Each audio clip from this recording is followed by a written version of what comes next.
So dito, I'm expecting Grok or Cho na ban for TLPH. And with that, no, Tayong isang team, mas malaki ang oras mo para Sanford nagbibigay ng vision. Sino makakakuha ng pag-oong? Demon Kite pa rin! Ang nakakuha ng pagong. Atras muna si Carlito. Ngayon bibitbitin si Demon Kite. Flicker for JP. From JP. Pero hindi pa tapos! At ano naman yung mga combo mula dito kay Light and First Blood. Pingon, stunning itong si Carl TZ. Pinahirapan talaga ang Liquid. Ayun na, Shadow Kill ay nagamit. Kaya lang, Wow! sakto Oh yung my play charge. God! Buti na lang nakapag Shadow out pa ito si Carlito. Sakto yung pasok ni Yue. May ipit ata si Daiki. Nako, apat ang miyembro mula sa Aurora. Ang kumuyong kay Daiki.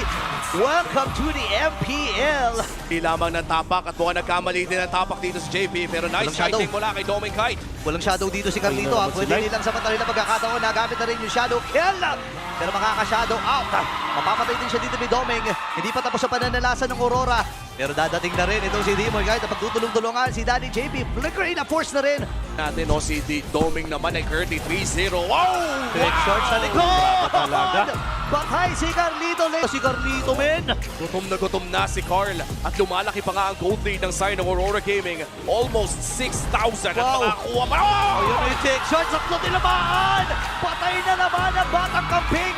Season of Season 16 na pinapahirapan ngayon ang batang kambing Carl TZ. Quad Shadow in and out at si Edward. Okay, na-timing din naman yung Shadow Kick pero si Carlito napakababa na talaga ng buhay pero tututukan siya ni Yue. Naki-stack lang ng Piercer, ladies and gentlemen. May nalapag yung ultimate mula dito kay Doming Kite at si Sanford ay namaan. 1,000 ang lamang niya over Carl TZ. Alam nila. Kailangan naman ito si Carl TZ. Napagamit ng Quad Shadow pero pinuntahan din ni Yue. Force nila yung Shadow Kill. Oh no! Spot din ang Aurora. At nabitawan pa rin yung Shadow Kill. Pero Na-damage na rin ang kanilang mga tore doon sa top at sa mid lane na rin. JP kalahati kagad. Sakto din yung set up mula dito kay Light. JP naka-flicker na. Sanford, sasaluhin na lang yung damage mula dito sa Aurora Gaming. Nabitawan na rin yung ultimate mula dito kay Doming Kite. Ilalayo si Doming.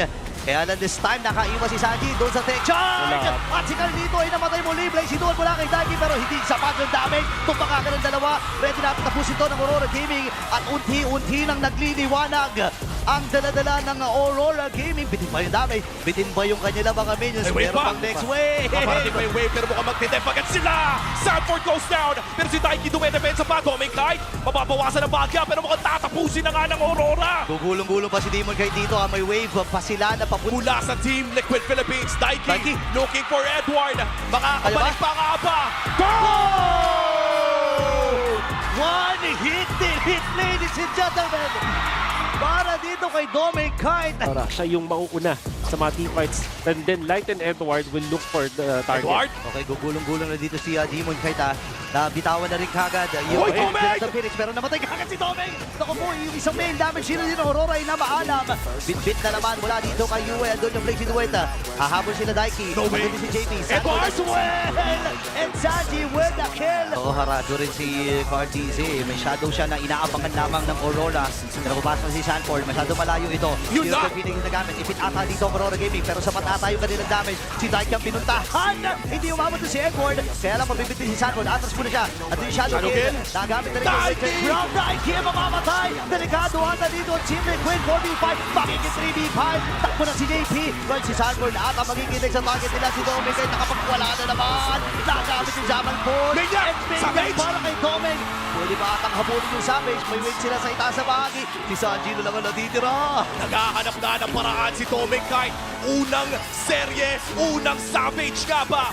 At gusto nga ba nito ng Aurora? Gusto talagang kunin yung Savage. Nagamit yung Fear of the Phoenix. Ay! Pero si Yue nakakuha at kukunin na rin nila. Okay, 2. Extended ang ating epic rivalry. Prime time sa simula ng Season 17. Now I'm spreading and getting my name out now. Yeah, they hearing me laugh. All the crowds repping the sound. I'm hitting the